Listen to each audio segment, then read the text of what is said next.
नमस्कार विद्यार्थी मित्रांनो, स्वागत आहे आपल्या यूट्यूब चॅनलवरती ज्याचं नाव BMS मराठी। तर आजच्या व्हिडिओमध्ये आपण ॲनाटॉमी पेपर 2 ची ब्लूप्रिंट पाहणार आहे।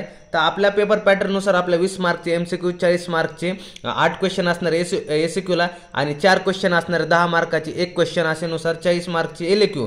असं ओव्हरऑल आपला पेपर 2 100 मार्कचा असणार आहे। तर 100 मार्कचं डिस्ट्रीब्युशन कसं दिलंय ते बघूया। आता काय सांगितलंय इथं आपला कोष्ट आशय शरीर जो चॅप्टर आहे आणि त्यानुसार डायजेस्टिव्ह सिस्टीम यावर आपल्याला एक MCQ विचारला जाणार असं ब्लूप्रिंटमध्ये सांगितलेलं आहे। त्यानंतर प्रमाण शारीर किंवा मर्म शारीर यापैकी आपल्याला 2 मार्कचे MCQ विचारले जातील। त्यानंतर शिरा शारीर, धमनी शारीर, स्रोत शारीर आणि कार्डिओव्हास्क्युलर सिस्टीम यावर आपल्याला ब्लूप्रिंटमध्ये 6 मार्कचं वेटेज दिलं आहे MCQ साठी।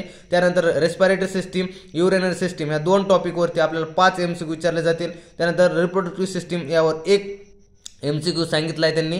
त्यानंतर कला, त्वचा, इंद्रिय आणि सेन्सरी ऑर्गन यावरती आपल्याला 5 मार्कचे MCQ सांगितले। ओव्हरऑल हे 20 MCQचं डिस्ट्रीब्युशन आपल्या ब्लूप्रिंटमध्ये दिलेलं आहे NCISMने।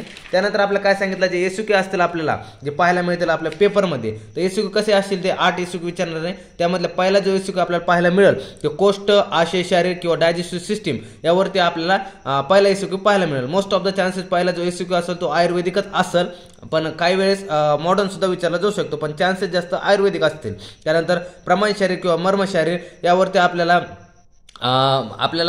दुसरा ACQ पाहायला मिळेल। त्यानंतर शिरा धमनी किंवा स्रोतस किंवा कार्डिओव्हास्क्युलर सिस्टम यावरती आपल्याला तिसरा ACQ पाहायला मिळेल। जो चौथा ACQ असेल तर रेस्पिरेटरी सिस्टीम किंवा युरिनरी सिस्टीमला असेल। आणि जो पाचवा आणि 6वा जो ACQ असेल तो रेस्पिरेटरी सिस्टीम आणि युरिनरी सिस्टीमवर आपल्याला पाहायला मिळेल। त्याच प्रकारे आपला जो 7वा असेल रिप्रोडक्टिव्ह सिस्टीम त्यावरती आपल्याला 7वा ACQ पाहायला मिळेल। त्याच प्रकारे 8वा जो ACQ असेल तो कला, इंद्रिय आणि त्वचा आणि सेन्सरी ऑर्गन या 4 टॉपिकवरती आपल्याला जो 8वा ACQ असेल ते पाहायला मिळेल। त्याच प्रकारचे LAQ आपण पाहायला मिळत 4 LAQ असणार आपल्याला, प्रत्येक LAQ 10 मार्कसाठी असणार आहे।